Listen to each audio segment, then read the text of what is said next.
Ajá, por eso yo me voy ahí. Necia, pues Fátima. En un ratito. Ya solo esta clase. Bueno, vamos a legislación. Vamos a hablar sobre el conflicto armado interno. Vamos a hablar sobre la guerrilla. Es lo que vamos a hablar. En este conflicto armado interno duró 30 años. Y ahí sí que, así como para nosotros solo son historias, pero en el caso mío, mis papás sí una vivencia real.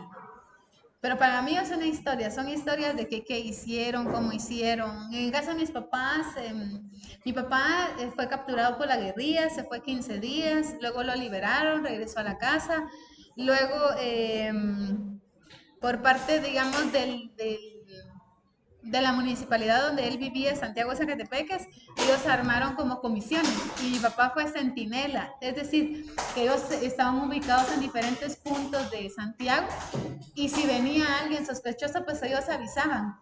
Y ahí pues avisaban a la gente que se preparara porque venía o la guerrilla o el ejército. Entonces, digamos, eso para mí solo son historias, pero para ellos es una vivencia pura, que nosotros, gracias a Dios, no lo hemos vivido. Nosotros no hemos vivido una guerrilla, un terremoto, solo una pandemia, que la verdad nos hizo ver que no estamos preparados, pero nosotros nunca hemos visto, por ejemplo, un terremoto. Yo incluso ustedes al bajar y subir gradas no saben ni bajar ni subir gradas. Usted puede decir bien, yo camino bien, ¿no? En ese sentido, ¿no? Siempre al bajar o subirse usted tiene que ir a su derecha, siempre. Suba o baja a la derecha, siempre. Su derecha, su derecha. No, a la derecha. Usted baje o suba, usted va hacia la derecha. Y así no hay cruces, por eso que ni eso nosotros sabemos hacer. Entonces imagínense, un terremoto ahorita, ¿qué hacemos?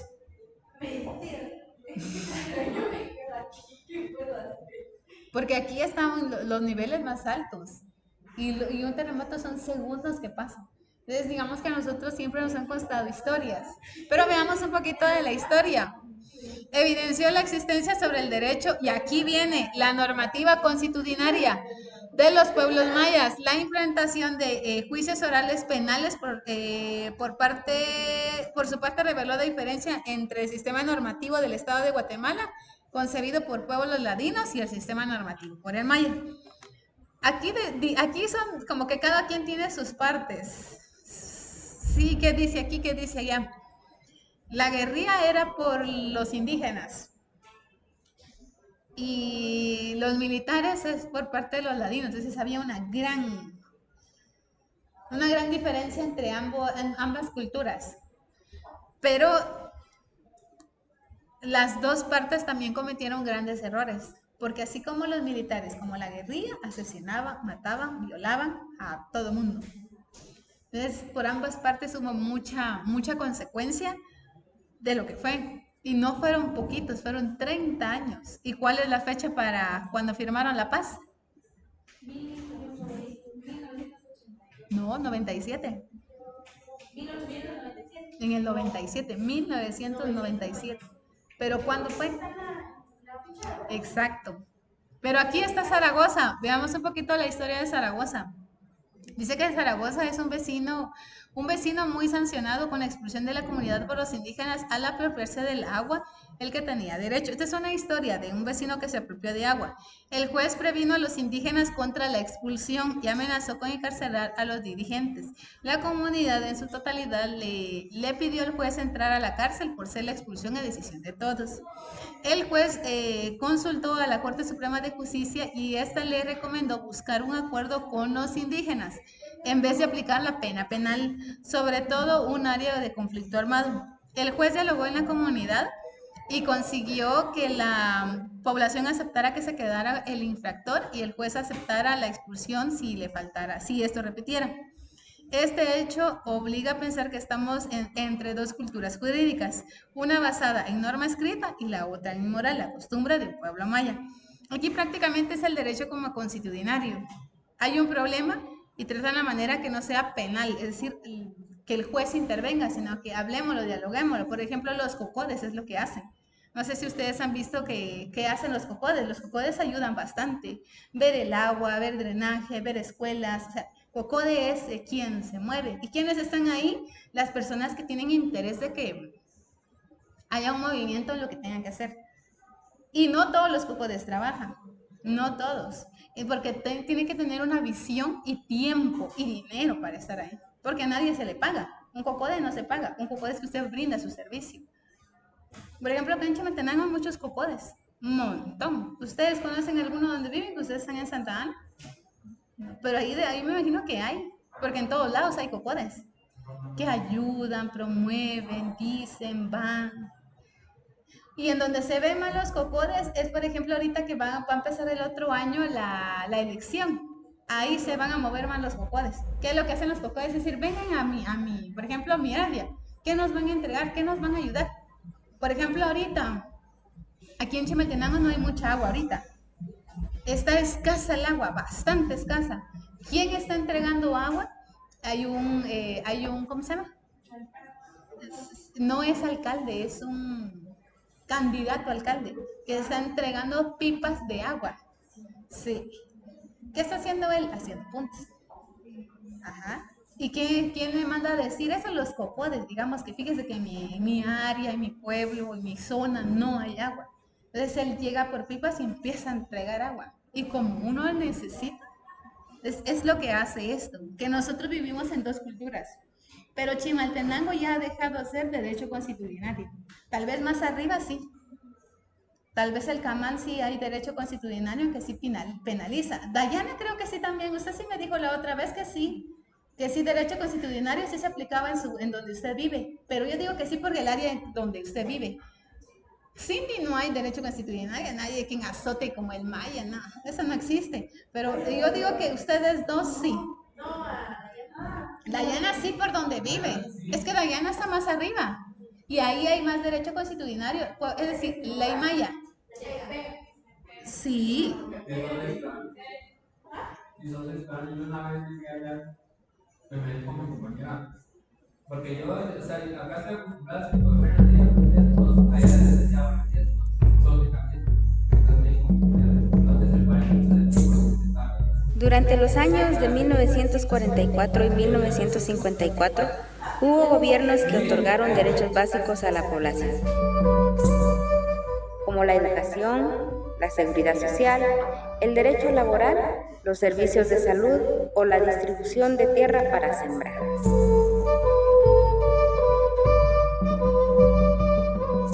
Pero algunos guatemaltecos se opusieron porque las medidas afectaban sus intereses y señalaban que eso era parte de una amenaza externa promovida por los países socialistas. En esa época, los países capitalistas, liderados por Estados Unidos, que alentaban el libre mercado y la democracia, se enfrentaban a los países socialistas, también llamados comunistas, que privilegiaban la distribución equitativa de la riqueza a través de gobiernos fuertes. Con el apoyo de los Estados Unidos, los opositores guatemaltecos impusieron por la fuerza un nuevo gobierno en 1954 y limitaron las conquistas sociales de la revolución. El nuevo gobierno encarceló a 9,000 personas, casi una de cada 50 adultos. Además, prohibió los sindicatos y muchos partidos políticos y acusó de ser comunistas a 72,000 personas, 7 de cada 50 adultos de la población guatemalteca. A pesar del cierre de espacios, algunos siguieron protestando en las calles, exigían participación política y mejores condiciones de vida.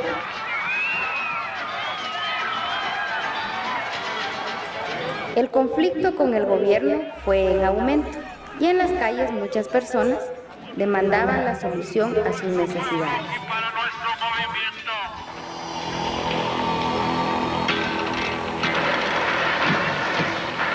En todos esos años, los gobiernos buscaron acallar las voces de protesta empleando la fuerza.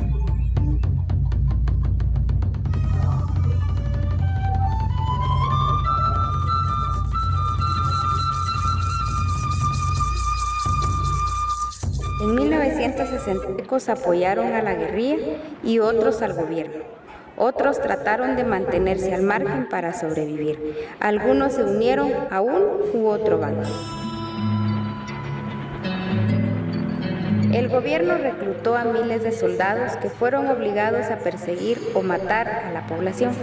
Además, por la fuerza organizó a casi 1 millón de hombres adultos para participar en las patrullas de autodefensa civil. En las comunidades, los patrulleros vigilaban a la gente y algunos participaron en la muerte de sus propios vecinos. Entre 1981 y 1983, el ejército atacó con fuerza muchas comunidades del occidente y norte del país, y la guerrilla no pudo defenderlas. Mucha gente fue capturada y otra se rindió al ejército. Muchas mujeres y niñas fueron violadas. Más de 1 millón de personas huyó de sus tierras. Muchas no volvieron más a sus lugares de origen. Alrededor de 200,000 personas se refugiaron en México y otros países vecinos. La mayoría de las víctimas de la guerra fueron miembros de la población. 4 de cada 10 muertos fueron niños y mujeres. Los testimonios conocidos señalan que el ejército cometió la mayoría de las violaciones a los derechos humanos. La guerra siguió, pero ya no alcanzó la fuerza de antes. Al final, las partes negociaron la paz, pero los acuerdos no tuvieron el apoyo de muchos sectores. Para algunos la guerra parece haber quedado en el pasado, pero para otros guatemaltecos la guerra sigue presente. Para muchos la violencia y las pérdidas que dejó la guerra se funden con la violencia que hoy vivimos todos los días. La guerra dejó varias lecciones sobre cómo enfrentamos los guatemaltecos nuestros problemas. También enseñó que no se puede dejar atrás a aquellos sectores excluidos a lo largo de la historia. A ver si se dan cuenta cómo ha cambiado la Guatemala de hace 30 a lo que es ahorita. Todo esto ha cambiado. Todo ha cambiado, gracias a Dios, de que nosotros ya no viéramos esa violencia. Y todavía no sé si ustedes, bueno, yo sé que tal vez cuesta con ustedes, pero hay documentales en donde dice Guatemala sigue buscando a su gente. Porque todas las fronteras se fueron para México y Estados Unidos. Inmigraron lo más que pudieron porque ellos eran, yo creo que Quiché, San Marcos, toda esa parte que es frontera son las más perjudicadas fueron. Porque fueron asesinados, violados, y ellos lo que hacían era mejor huir, y por eso es de que las familias se separaron, y todavía se siguen buscando a las familias, y se han reencontrado todavía, pero ellos se siguen buscando por esta parte, pero nosotros ya no vivimos esta parte. ¿Por qué? Porque gracias a Dios las leyes han cambiado, porque si ustedes se percataron, decía de que gracias a Dios a eso es de que ahora hay muchos derechos. En el caso de nosotras las mujeres, de que se nos da el voto, el trabajo, antes no. Por ejemplo, mi mamá nunca ni leyó, ni sabe leer, ni sabe escribir. ¿Por qué? Porque una niña en la época de ella era estar en casa, casarse, tener hijos, ser muy cerrado, muy cuadrado. Pero hoy yo no creo que sus mamás les diga, ¿sabe qué, Esmeralda? Verdad que termine de graduarse en diciembre, tiene que buscar un novio, no, en enero, febrero tiene que casar. No, no creo que ustedes igual los varones se les diga, ustedes tienen que ya formalizar su vida, no. Trabajen, viajen, coman, salgan, vivan, conozcan, que es totalmente diferente el mundo en donde nosotros estamos, el de ayer y el de hoy y nuestro futuro. Entonces vean esta parte que gracias a Dios estamos. Y ahora vamos con el Estado. Sabemos muy bien que dice que es una extensión territorial el Estado. Aquí hay varias definiciones, un montón, de diferente forma. El Estado es una sociedad jurídica y política. El Estado es una comunidad organizada, comunidad jerárquica. El Estado nace por las clases sociales, eso sí es cierto. El Estado, dice Maynes, que es una organización jurídica bajo el poder de dominación que ejerce un territorio determinado y nosotros damos el poder a una persona. Pero dentro de esta, antes de hablar más del Estado, hablemos de 4 teorías. Y estas 4 teorías siempre lo vamos a ver. Empecemos cómo es que la parte teológica o la parte divina. ¿Ustedes qué creen? ¿Son porque algo divino los hizo o porque son, como dice la parte, la ciencia? Ustedes vienen de un espécimen y por eso es que se fue evolucionando. Porque es lo que nos enseña la escuela. Pero ustedes creen esta parte teológica o son ateos, porque un ateo es diferente. Y sí tengo conocidos ateos y su mundo es diferente. ¿Me entienden? Entonces, si creen en algo divino, que hay algo, no se ve, pero usted lo siente y tiene convicción de que hay algo fuera de. Sí, entonces sí es algo divino. Pues a esto vamos, que es algo carácter espiritual. Es una teoría de tipo religioso que explica, dice acá la voluntad de Dios, es decir, una idea que nosotros tenemos. Aquí viene la parte teológica, Dios. Viene la parte histórica, historia o socioecológica, que dice que el Estado no surge inminentemente, sino que es el resultado de una evolución social, un fenómeno natural, habiendo atravesando varias etapas de desarrollo y organización. En esta parte sí, yo siento que sí uno evoluciona. ¿Se recuerdan esa pirámide? Ustedes no sé si lo vieron en economía, me imagino que sí, que no, economía y teoría económica. Esa pirámide en donde dice teoría feudal, teoría... Es una... Ese es otro, esa es la de las necesidades. La otra, esa teoría de economía. La otra, en donde está el feudal. Ajá. En donde están los reyes, los esclavos hasta abajo. Esa parte donde uno va evolucionando. Nosotros ya no somos esclavos como antes lo eran. Nosotros ya no. Si son esclavos es porque quieren. Pero no, o sea, no. Pero sí la sociedad evoluciona. Marxista dice acá que esto surgió en aquí empieza de esto, mire, de luchar, de ya no dejarse. Porque antes era mucho abuso y cosa que uno aprende. Pero ¿saben por qué ellos ya no se dejaron? Porque ellos aprendieron a defenderse. Cosa que nosotros a veces no hacemos. No leemos, no nos informamos y las personas abusan de ese poder, de ese conocimiento que nosotros no tenemos. Es decir, la ignorancia que nosotros tenemos. Entonces, esta parte sí es de que ellos, esas clases sociales, por ejemplo, el Día del Maestro, ¿saben por qué se celebra? Es por una persona. El Día del Maestro se celebra por una persona. Hizo algo por nosotros. Es igual que el día de la madre, el día de la mujer. Se celebra, no se celebra, sino que se conmemora esa fecha. Porque alguien hizo algo diferente. Porque nosotras las mujeres ahorita gozamos de muchos privilegios. Y algunos privilegios que los varones quisieran. ¿Sí? Ajá. Sí, ustedes quisieran, pero también como que se compensa que una mujer carga un poquito más que el varón. Entonces, aquí depende de ustedes qué tan cuadrados y qué tan de mente abierta sean también. Pero aquí viene una lucha. El Día del Hombre. ¿Eso qué es? Pues yo creo que solo se lo inventaron. ¿Sí? Porque ahí no hay una donde hubo alguien que haya hecho algo, reformado algo. El Día de la Mujer, sí. Búsquenlo. Porque ahí hay una mujer que ya luchó por algo para nosotras. No. No, para nada. Ella es premio Nobel. Ella es premio Nobel. Pero no, es otra. Sí, Roberta Menchú es sobre la guerrilla. Ahí entra ella. Ajá. Roberta Menchú. Ajá. Sí, ahí entra ella. Eso sí, entra ella ahí. En decir, ver y el por qué también ella llegó a estudiar. Porque llegó a estudiar, pero después por la guerrilla. que pocas mujeres, pero aquí es la visión de los papás, de decir, mi hija no va a hacer esto, quiero algo distinto, es salirse de lo que es común.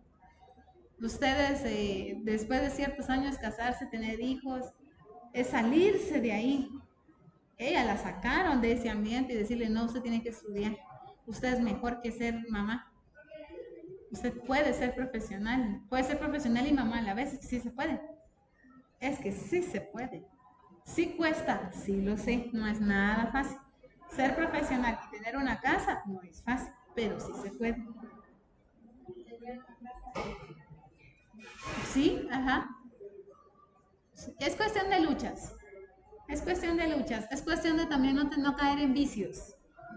Es que si ustedes no tienen vicios, se administra mejor el dinero, abunda más cosas, hay más prosperidad. Pero cuando entran vicios, ahí sí cuesta. Entonces depende. Ahora la teoría contractualista. Este dice que surge de un acuerdo entre hombres mediante un acuerdo de un pacto, es un hecho natural, espontáneo de la naturaleza, es decir, que aquí entra como un convenio, entra como un trueque. Pero este casi no. Bueno, ¿qué se podría decir? ¿Qué trueque han hecho ustedes? ¿Qué han hecho ustedes? ¿Algún convenio de algo? Que no involucre dinero, sino que un convenio de algo. Hacen un convenio que no hay dinero, sino que es la palabra. Cosa que hoy en día ya no vale. Por ejemplo, si usted me dice algo, pero si no lo cumple, quiere decir que su palabra no vale. Y antes era lo que usted decía se tenía que hacer. Su palabra era ley. Si usted decía, doy a mi hija por matrimonio, así se iba a hacer. Su palabra era ley. Hoy no, hoy en día no. Hoy es todo, si está firmado, entonces sí vale. Sí, lamentablemente, digamos, la palabra, digamos, es muy... las palabras se lo lleva el viento y cosa que antes no lo era. Lo que usted decía se hacía. Usted prestó dinero y usted sabe que lo tiene que devolver. No hay por qué firmar, pero hoy en día sí se firman. No sé si han visto que firman un pagaré, un vale, lo que sea, que dice, porque se llevó 100 quetzales, aquí tengo derecho a cobrar.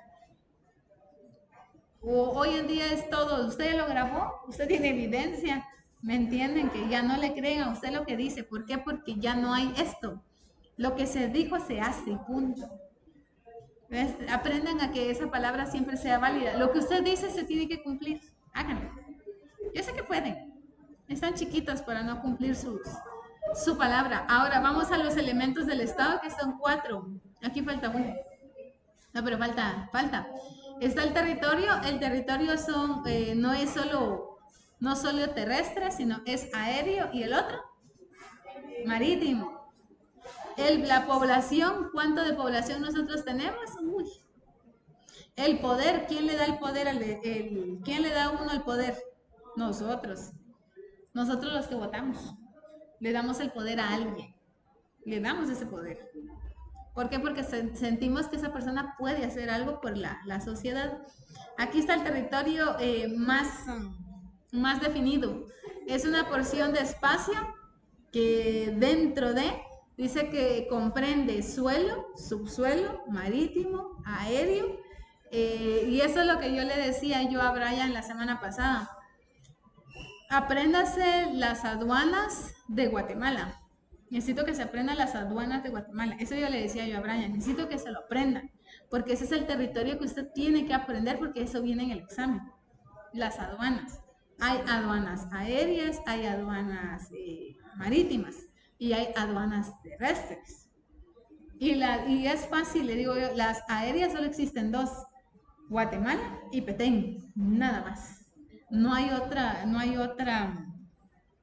¿cómo se dice? Entrada o salida para aviones, solo esas 2. Pero marítimo y terrestre hay un montón, pero aéreo solo son esos 2. Y eso es lo que yo le decía a Brian la semana pasada. Entonces, acá el mar es donde hay más puntos Si ustedes buscan dónde están las aduanas, ustedes encontrarán muchos puntos de referencia. La población no somos nosotros. Incluso dice los extranjeros que viven aquí con domicilio de acá. También. Por ejemplo, Antigua Guatemala tiene mucho extranjero. Bastante. Y yo me imagino que ellos sienten muy barato vivir aquí en Guatemala a comparación de su tierra. Porque ellos todo es impuesto. Su casa, impuesto. Nosotros no pagamos impuesto. ¿Cuánto pagan? No saben cuánto paga su papá de ellos, sí. Ese es el impuesto que nosotros pagamos. ¿Saben cuánto pago yo? Yo pago 40 quetzales al año de UCI. 40. Mi casa es pequeña. El tamaño de su casa es lo que usted va a pagar. Pero imagínese 40 al año. No es nada a comparación de ellos. ¿Cuánto les cobran de impuesto a ellos? Entonces ellos pagan mucho. Ellos dicen pago renta, el impuesto de la casa, pago el agua, la luz, pago todo. Entonces ellos pagan mucho, por eso es que vivir en Estados Unidos es muy caro, aquí no. Entonces, muchos extranjeros viven aquí, porque es fácil, ya. No sé si ya mandaron mensaje. Ahorita voy a revisar, gracias. Bueno. Ya